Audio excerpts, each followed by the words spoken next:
Yo tout le monde, comment ça va? Aujourd'hui on se retrouve pour une nouvelle vidéo qui va être assez simple, efficace et rapide. Voilà, j'avais fait une petite série un peu making of sur les différentes vidéos que je faisais de voyage, donc notamment la Mongolie puis le Laos.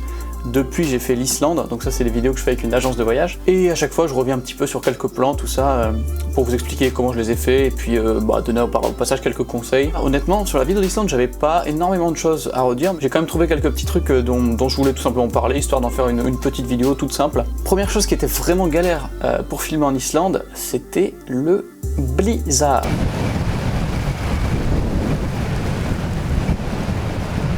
Sur 5 jours, 2 jours de blizzard, mais hardcore, mais vraiment hardcore. Enfin, c'est-à-dire que pendant une nuit à 50 km de notre hôtel, ça montait à 230 km/h dans la nuit, donc là c'est de l'ouragan, il y a des toits qui ont été arrachés et tout. Nous ça va, on a eu du 100 jusqu'à 130 km/h, mais avec de la neige, donc en fait on arrive au stade où la neige te fouette le visage et te défonce complètement. Et du coup déjà ça c'était galère, en fait j'étais souvent cloîtré dans la voiture parce qu'on pouvait pas sortir pour filmer, on voyait rien, des fois à 5-10 mètres devant la voiture on voyait que dalle. Et du coup c'était très galère, et en fait dès que je sortais, l'appareil il prenait mes chèques très cher et assez vite quoi. Le filtre devant était tout plein de glace défoncée, regardez ces images là que je vous montre, c'est genre tout filmé mais genre c'est à moitié flou quoi, tellement il y a de glace dessus et j'essuie avec mon doigt, mais puis déjà tout simplement le visage ça faisait très mal quoi, la neige à pleine puissance. Donc du coup je filmais des trucs mais sans même en fait voir ce que je filmais, enfin vraiment c'était filmé pas à l'arrache mais au mieux de ce qu'on pouvait, mais au final ça donne un petit effet vraiment assez puissant, enfin on voit vraiment la puissance des éléments et la puissance du vent. Faut pas avoir peur de risquer un peu son matos, mais en vrai il y avait pas trop de risques. C'est juste que c'était totalement,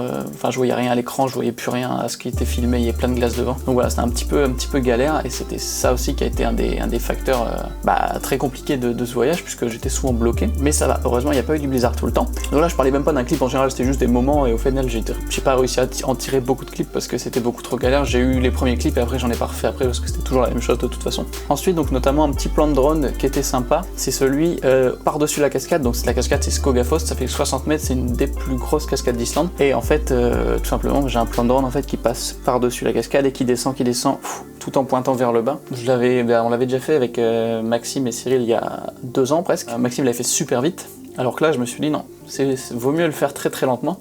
Donc ce que j'ai fait, c'est que j'ai été placer le Mavic. Alors en plus c'est un endroit où on n'avait pas le droit de faire du drone, je me suis fait pas arrêter, mais il y a un mec qui m'a dit de le poser et tout après, 1 mètre de sécurité, enfin c'était pas très clair, mais bref.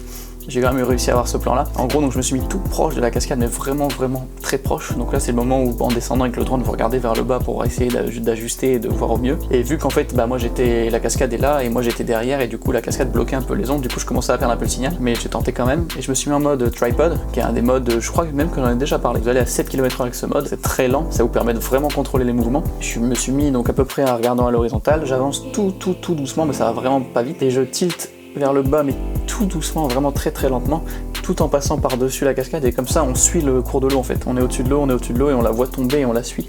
Et du coup ça rend pas mal, surtout avec un petit peu de design sonore. Je m'étais un peu tenté, un peu essayé à ça dans la vidéo justement sur l'Islande vue du ciel.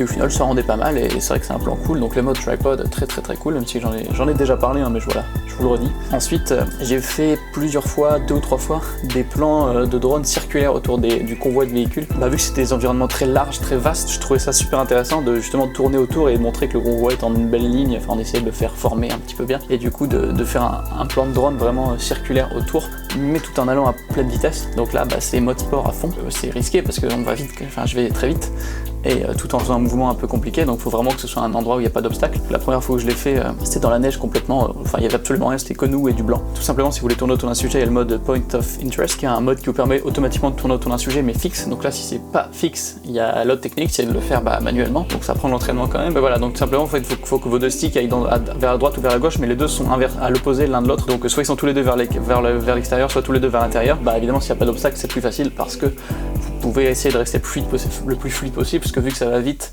notamment le deuxième, là celui que vous voyez à l'écran, qui est peut-être 40 ou 50 km/h, donc du coup j'en avais même réussi entre 2 voitures qui passaient, mais il était très chaud, et du coup j'ai paniqué un peu à la fin, et j'ai un peu niqué la fluidité du plan, donc je l'ai pas utilisé, mais ça rend très bien, et ça donne un bon effet de perspective, et on voit vraiment le paysage très vaste autour de nous. Et d'ailleurs, petite anecdote sur celui qui est dans la neige, tout ce vol de drone là je l'ai fait décoller un peu dans la tempête, il neigeait pas trop mais on voyait rien du tout. et on était dans le blanc. Et du coup, moi souvent je le fais décoller, mais je sais pas où je le fais atterrir puisque on roule et puis on voit plus tard quoi. Et là, bah, c'était la galère totale puisqu'on était dans la poudreuse, il y avait 30 cm de poudreuse, du coup je pouvais pas le poser dans la neige complètement. Du coup j'ai voulu le faire sur mon sac. Ça n'a pas marché du tout, il voulait pas se poser sur mon sac à cause des sécurités et tout, j'avais pas le temps de les enlever tout. Je l'ai quand même posé dans la neige, il était bien trempé, tous les capteurs et tout, j'étais plein de flotte, mais a priori il buguait un peu le soir, mais je sais pas si c'est lié à ça. A priori voilà, il s'en sort bien, donc le Mavic, solidité. Et donc ouais, ces plans là, ça rend vachement bien et vraiment circulaire autour d'un sujet comme ça, c'est tip top. Puis le dernier plan qui reprend un peu les exemples que je donnais avec les ralentis notamment. Donc il y a un très gros geyser qui fait une éruption une grosse toutes les 15 minutes, une petite toutes les 7, donc je savais que ça allait venir. Et donc j'avais deux personnes du groupe qui étaient prêtes à prendre en photo, donc je leur ai dit bougez pas, on va attendre. J'ai commencé à tourner en 180 fps mon plan.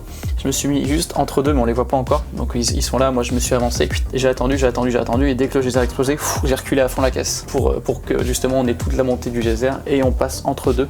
Et du coup, bah, honnêtement, c'est franchement un de mes plans préférés de potentiellement tous les temps, au moins dans mon top 10, parce que bah, il est vraiment, enfin déjà un geyser, ça c'est rare. Et puis bah, juste l'effet que ça donne avec le ralenti, enfin, c'est franchement un truc, le guide qui est avec nous, qui fait des tours tout le temps, m'a dit j'ai jamais vu un plan comme ça, et j'en ai vraiment jamais trop vu d'autres.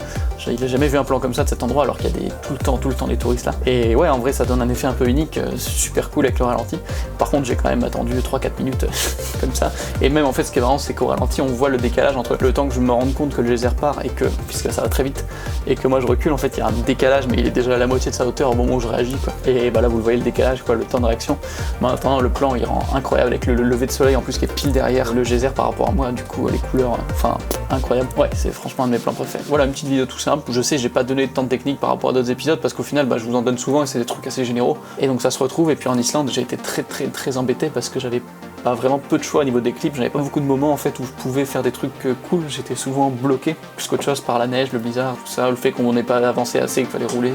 Bref, du coup, ça a été assez frustrant quand même aussi.